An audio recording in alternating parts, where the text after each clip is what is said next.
Welcome and thanks for tuning in to the first week's edition of Bearcat Update. I'm your host, Tim Hanna, and what a year we have ahead for you with Northwest athletics and high school sports.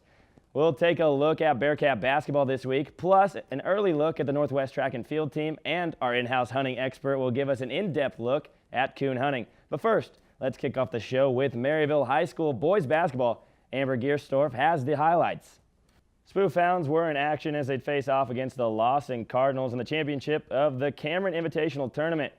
Early on, Eli Dowis gets a big block here, and then later he comes up with a steal and kicks it to Jackson Golightly, who hits the layup, giving them a 6-0 lead. Later in the game, Golightly gets a feed from Zimmerman for the slam there, putting them up 10-3. Once again, Golightly is going to take it himself. Floater there from the free throw line, 12-8. The bench is loving this. Golightly would come out on fire again with two huge blocks in one single possession. There's the second one. Then at the end of the third quarter, Zimmerman to Golightly, who puts it away for Maryville. They're up by 4, 28-24. Then at the end of the fourth, both teams tied at 38. Lawson gets a timeout here. Kick to the corner. Coleman Weber, the sophomore, he drains that one, and that's where that game will end, shocking the Hounds 41-38. That loss would be their third of the season, and they'd have to settle for a consolation prize of second. The boys are now 15-3 on the season and will be back in action at Bishop LeBlond on Tuesday and then back at home against Smithville Saturday. The Hounds are 3-0 at home this season with only one loss away and one at a neutral site. The girls team also was in action this week as they struggled early this season, but they look to continue their turnaround following a second straight victory this past weekend. The girls are 6-12 now on the season as they prepare for the upcoming weeks. We're now going to take a look at Bearcat basketball team as the number one men's team continue their success as they head 45 minutes down south on Highway 71 to take on the 7-12 Missouri Western Griffins. Hannah Ryan was down there to catch all the action. We'll send it over to her for the highlights. From the Looney Complex, home of the Missouri Western Griffins, Bearcats in action in this one, coming in 18-0, 10-0 in conference, looking to sweep the Griffins in conference play here. The ball getting tipped around, rebounded by Pitts finally, kicks it out to Schneider, and that's going to give them a 5-0 lead. Schneider, what a night he would have. More from him still to come. The Griffins, though, would need to answer back, really struggling to break down this tough defense of the Bearcats. Ben McCollum has really been riding the Cats hard this year on lockdown defense, and they really have done a fantastic job here, though. Aaron Emanuel drives left on the left block, kicks it back out to Boniface. Seth Boniface with the two and the fade, putting them on the board finally. Here, Zach, though, gets the kick from Pitts, and that three-pointer good, giving the Cats a 30-20 lead. 15 of those 30 coming from Zach in the first half. The Bearcat fans who traveled the 45 minutes down are loving this one. Here, an answer kick to Emanuel, hits the three. No, off the mark, rebounded by TJ Evans. Back out to Emanuel here. And Emanuel will drive, and he'll get that two to fall. A very acrobatic layup from Emanuel, the young man out of Canada. Now Northwest, they take it back down to their half court, and Pitts would respond with a nice little jumper of his own there, extending the Bearcat lead. They would go on a number of runs in this one, an 8-0 run, and then later in the second half, they'd go on a 14-0 run. That would put the Cats up big. Their largest lead of the game would be 21 points as they'd rout the Griffins 74-58 and improve to 19-0 on the season and 11-0 in conference. Pitts would finish the game with 13 points and 11 assists, and as I said, Schneider 7 for 11. He'd have 23 points overall. The whole team would shoot 50% and force 11 turnovers with that tough defense, and they retain that number one ranking in the country. Now moving on to the Lady Bearcats, they're also in action as they tried to ride the momentum of their victory against the 24th ranked Fort Hays State women's team earlier this week. Hannah stuck around and caught the girls' game as the Bearcats took on a top-ranked team in the MIAA. Let's take a look at those highlights now. Again here, Northwest women's basketball. They'd be led by their leader, Tanya Meyer, who's led the team all year long. She struggled with injuries, but no injuries in this one, as she gets an early bucket there from the assist from Arbery Benson under the basket. Again, now Tanya Meyer once again gets under the hoop, this time with the assist coming from Macy Williams. This Bearcat team started out very strong, only going into half, trailing by just 1 point against a high-octane offense of the Missouri Western Griffins. Here, Griffins driving left, they are at the lead now, 10-7. And that would be the last time the Bearcats get the lead, as you see the Griffins really taking over here. Overall, the Bearcats would struggle in the second half, and it would be all Griffins, as the Bearcats would turn the ball over an abysmal 30 times. Aubrey Benson had 10 of her own, and they really struggled against that tough press of Missouri Western, something they've struggled with all year long. All in all, though, the girls, they shot the ball exceptionally well, as they shot 57.5% on only 33 shots. So you can't win when you don't shoot the ball enough, because the other team has it. As I said, 30 turnovers. That's something you're not going to be able to fix. Tanya Meyer, they would score 22 points and have 8 rebounds. Statistically, as I said, they did everything right. Not to mention, they out-rebounded the other team, and their bench had more points than the Griffins. But the Griffins would have 6 players in double digits, and the Bearcats would fall in that one. Now, both teams will be back in action as the men look to continue their run, and the women look to bounce back in Jefferson City on Thursday night as they take on the Lincoln University Blue Tigers. We're now going to take a quick break, but don't go anywhere.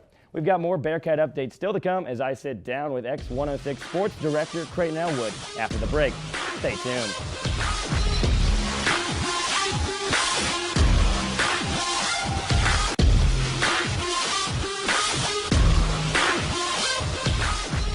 Welcome back to Bearcat Update with me, Tim Hanna. Alongside me now, Sports Director of X106, Kreighton Elwood. Good to have you on. Always Thank you. On. We're trying to bring you on more this year. I love it being on the show. It's a lot of fun. We're going to also, it's Coach's Corner. First time this semester, first episode this semester. What an exciting, oh, look at that graphic.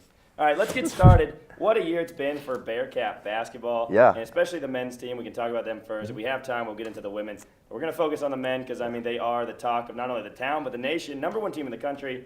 Coming to this weekend, they were 18-0. They really ran the floor with the Griffins down at Missouri Western. 11-0 in conference. And just tell me, like, what's some of the bright spots on this team? But there are a lot of them, so narrow it down to a few. Well, with this team, it's just really fun. I mean, 23 straight MIAA conference wins. New record. They're still setting it game by game. And every aspect of the floor they have covered. They have Justin Pitts, the All-American point guard who can dish it around, throw it around. And you have seniors like Zach Snyder hitting threes from all over the floor, as well as Ryan Welty, a freshman, coming on. And you have great defensive guys like Chris Mbu, as well as Devontae Mosby. And this team really just clicks together, so it really works, and it's fun to watch. Yeah, there aren't really any weaknesses. One of the things I really enjoyed watching was it seems like every week it's a different guy and Pitts going off, essentially. Right. Like, you're going to always get like at least 20 points. I guess with an exception of this week. He only had 13, but he made up for it with those 11 assists. Yeah. But this team is just so deep. Yeah, usually you see the shooting behind Snyder, like we said, and Justin Pitts can always do it. That double-double, always, for a guy that has over 1,500 points, only his second career double-double, it's impressive what he can do on the floor. Yeah, it's kind of shocking. He only has, but it seems like, at least in recent years, we get up by so much most games that he's pulled out by the end of the fourth quarter. So he really doesn't need to score. Go over some stats of this Griffins game real quick. 74-58 was the final. Pitts, as we said, 13 points, 11 assists. Snyder, 7 for 11 from 3. I think he's taken maybe two-pointers all year long. He doesn't really go inside the whole three-point line. He doesn't need to. And the best thing about Zach is when they try to take him away with off-ball defense, it just opens it up for Justin. Anthony Woods can drive. And really, the emergence of Xavier Kurth this year. Let's kind of talk about that. The young fella from St. Joe, he went down there. Right. Kind of a home game for him, too, but he's really stepped up this year. Fun playing in front of his family and friends from his hometown, but yeah, really good game so far from him. Really the sixth man of the year so far, I'd say, for this Bearcat team, and really can make it all click. I think they can really make a run at a title this year. Yeah, I would like to see that, especially they have back-to-back MIAA titles, but they keep getting tripped up. It's that round of 16 game. Yeah. The last 2 years we lost to the eventual champion. But we beat Augustana already this year, so anything's possible now. It's going to be interesting to see. I talked to Brett Doherty. I talked to Zach Snyder, and I was like, I know we're not supposed to do this, knock on wood, as reporters, but is there a team that can stop them? Yeah. I don't see one. I mean, maybe Washburn, but that's just because they can play them close pretty much every year. But when you look at it, they have Lincoln coming up, they have Lindenwood coming up, and then they also have them for Senior Day in one of the last home games of the year. So I think it's pretty much set in stone that they have the MIAA wrapped up. And if they stay on this pace, they'll be hosting regionals. And that's big news for Bearcat and for Bearcat fans from Maryville, just to come and see that amount of talent playing in Bearcat Arena. Yeah, when we won the outright title against UCM, I believe it was last year, or was it 2 years ago when the fans stormed the court? That was probably the best atmosphere I've ever seen in Bearcat Arena. And I can only imagine hosting a regional and possibly making it to the would it be the Elite 8 game? That would be the final game here. Yep. That would be insane. Like, fans would pack this place, and it would be truly a winning spectacle. that, go to the Final Four, so it doesn't really get any sweeter than that. That's a pretty good spring break for those guys. Yeah, absolutely. Now, where is the national championship? Do you know by chance? I don't know this year, actually. Well, hopefully they're able to get there, and we're taking a bus, Bearcat Update crew and all. That's right. And We're we'll out. get down there and watch it. All right, but as you said, these games coming up, though, they are going to Lincoln next, and then Lindenwood to follow that on the Saturday. Lincoln's Thursday, Lindenwood Saturday. This is a road trip that really tripped them up last year. It did come earlier. It came over Christmas break. It's kind of that lethargic period in the year. Do you see that being a problem at all with the very athletic Lincoln team? In Lindenwood, they have that 7-footer Stanislas down low. But are these teams an issue, or you think it's Washburn's the only team? Well, I'm happy that Lindenwood doesn't have the same guy they had last year where he dropped 46 at home and missed the game-winning shot here at Bearcat Arena. But I don't see it being a problem. Coach McCollum said after break that it's the start of a second season, and look how strong they came out against Missouri Western, riding that same wave of just emotion and playing in front of a lot of Bearcat fans on the road is always nice to start really the second half of your season if you're going to break it into two parts. So I don't see it being a problem, but you never know for sure. And then finally, if we talk about the regular season, we expect them to, hopefully make it through without a loss. But as they go into the MIAA tournament, a lot of people will always say like it's better to get a loss out of the way. Yeah. But right now, we don't really see them dropping one. Would it be better to lose in the tournament before going to the national tournament, or do you, like I said, see us dropping one? I don't see us losing. Honestly, the MIAA is pretty much set in stone from top to bottom. Yeah, it is a very. Honestly, I want to say it's a very talented league. But it's just hands above the rest. There's a lot of great coaches, a lot of great talent, a lot of great players, but I don't think any of them even compete with Northwest, much like the football team does.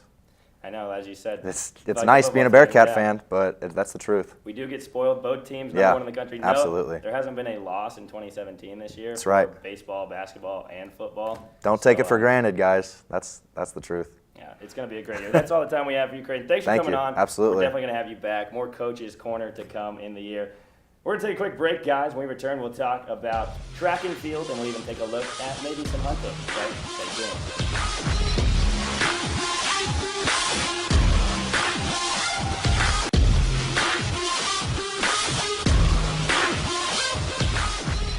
Welcome back to Bearcat Update for our very first 30-minute show in the history of Bearcat Update. Now, with the cold weather, Bearcat Track and Field has been relegated to the indoor track for practices, and their indoor track season is getting into full swing as they travel to Concordia University in Nebraska on Sunday to compete in their third meet of the year. Maria Babcock got the chance to meet up with some members of the track and field team to preview the rest of the season. Maria?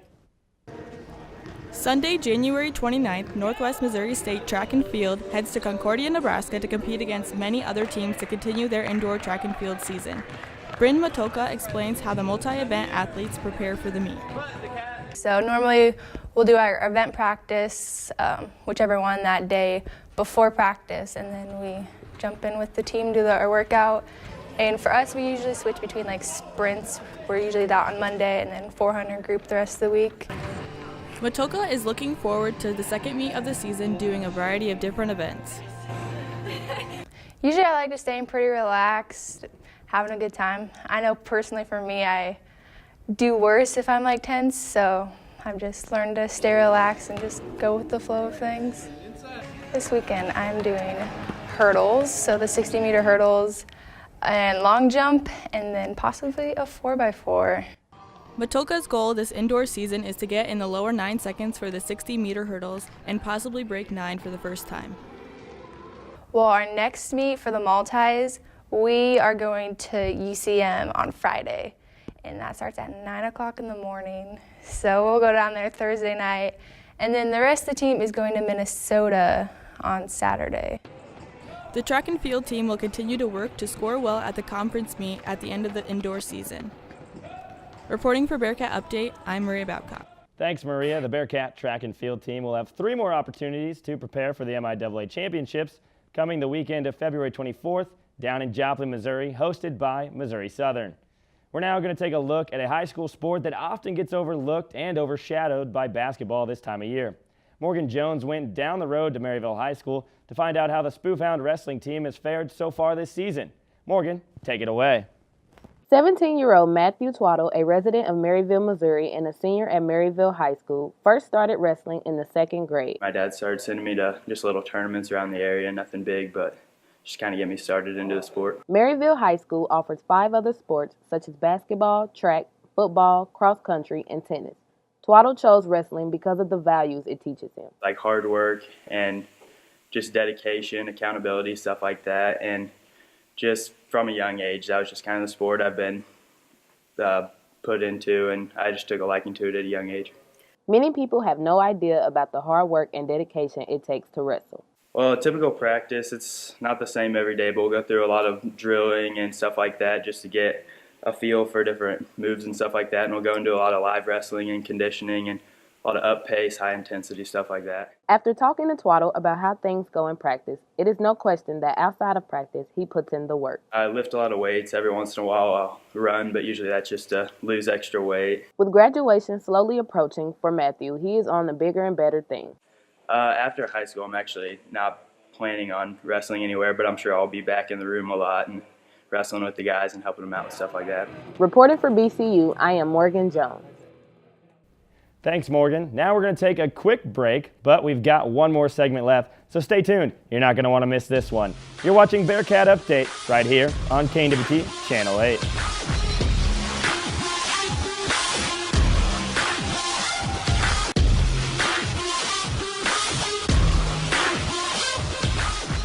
Welcome back to Bearcat Update. I'm your host, Tim Hanna.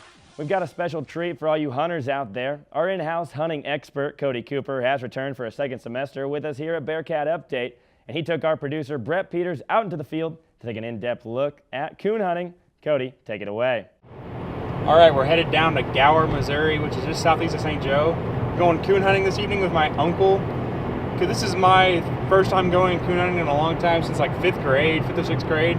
This is Cody's first time, so we're going to go meet up with everybody and we're going to see how this goes.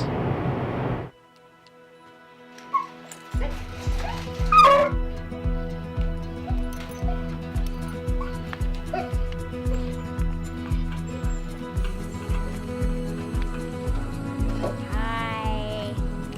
What are we doing? Hunting. There.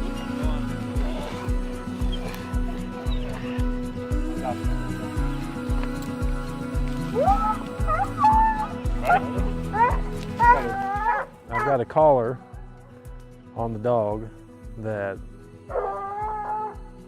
I keep track of with this handheld device. Like I've got the really the Google bird's eye view, and so this is the timber we're hunting. You can see, and that's Sam down in there.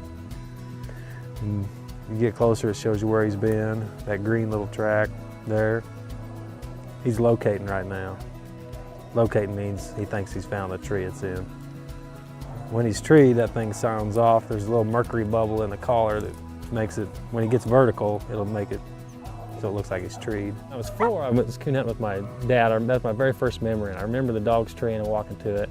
And when I was 14, I went coon hunting again.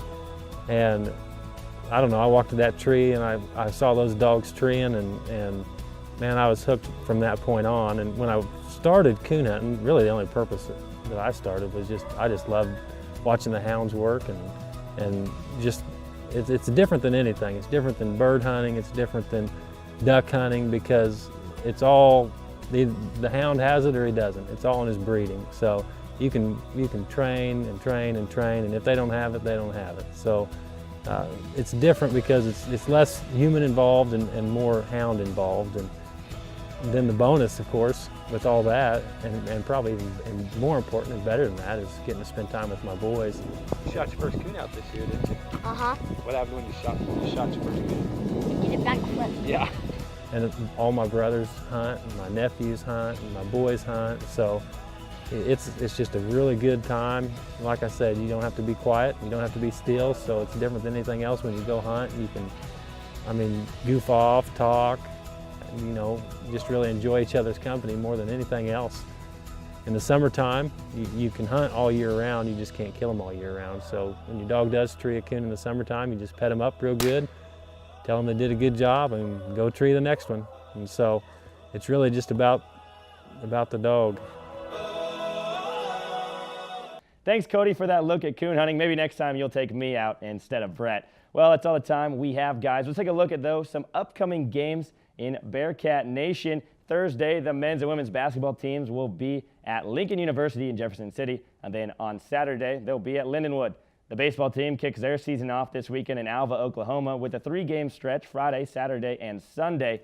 And then the Bearcat track and field team will have meets Friday and Saturday at Nebraska-Lincoln, the Frank Savine Husker Invitational. That's all the time we had. Be sure to check us out on Twitter at BearcatUpdate_8 and on Facebook at Bearcat Update. For myself and the rest of my crew, I'm Tim Hanna signing off for Bearcat Update.